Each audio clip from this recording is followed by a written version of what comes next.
Hey, it's Sarah with Loaves and Dishes, and in today's video, I'm going to be showing you how to make this old-fashioned chocolate pecan pie. Subscribe to our channel. If you haven't already, you should subscribe. I'm putting out some really great recipes, and this is one of them. I don't like pecan pie. Also, my dog is eating, so if you can hear him, I'm sorry. I don't like pecan pie, okay? And I love this pie. It is so good. It's like if the fudgiest, richest chocolate brownie you've ever had married a pecan pie. This is their offspring, okay? So a couple of things that are a little bit different. I'm using brown sugar. I don't know that that's too different for a pecan pie, but I'm using brown sugar. I'm also going to use some dark corn syrup. Yes, you should use corn syrup. It's delicious. And it's going to make your pie super, I'm sorry to do this, super moist. Okay, the other thing that I'm using is Dutch processed cocoa powder, and that's it right here on the screen. I'm adding it now, and I've mixed it with melted butter, and I've let it sit for a few minutes so that the cocoa powder can bloom. This is an essential step because it allows the cocoa powder to dissolve, and blooming it lets it like fully develop the chocolate flavor before it even gets into the pie. Okay, so putting that in, giving that a mix. Now, that was a bourbon and vanilla extract that you just saw. You don't have to add the bourbon, but I had some on the counter and I thought that's going to go perfect in this pie. So I added a couple tablespoons of bourbon.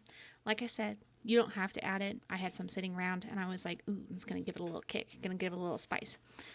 That was the corn syrup I just put in. And then I'm giving this a good mix. I was mixing this with a spatula and then I decided I needed a whisk. I would recommend using a whisk. It's just going to be easier. I should have started that way. But you're going to need to end with a spatula. So I'm putting in chopped pecans and pecan halves. And now I'm going to use the spatula again to fold those in, if you will. And folding is just where you very lightly go around the rim and then fold into the middle. Around the rim and into the middle. That's all folding is. So now I've got my pie crust. Yes, I am using a store-bought pie crust. You can too. If you want to make your own pie crust, more power to you. I think that's so brave. I think you're amazing. I, however, cannot be bothered to make a pie crust, especially when Pillsbury has really good pie crusts. Now, I will say, you want to get the Pillsbury brand, and you want to get the kind that comes in a box of 2 that you have to unroll yourself. Don't get the kind that comes in a pie plate already, because that pie plate is tiny, okay? That pie plate is too small. It's not going to work. You want to get the kind that you have to unroll, and you want to use your own pie plate, okay? Because this pie plate is huge, and it held up to the pecan pie. I put a couple holes in the bottom, and now I'm pouring my mixture into my pie plate.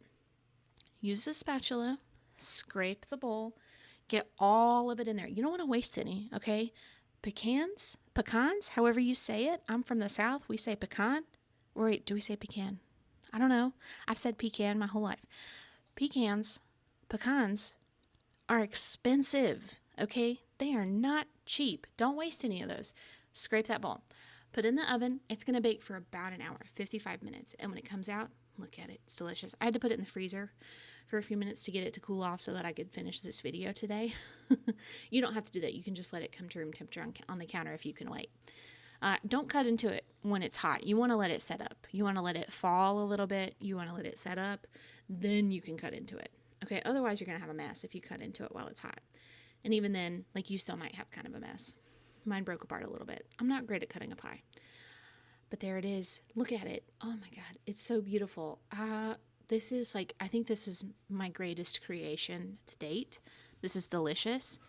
And if you want to see the full recipe, check out loavesanddishes.net for more. Thanks for watching. Bye.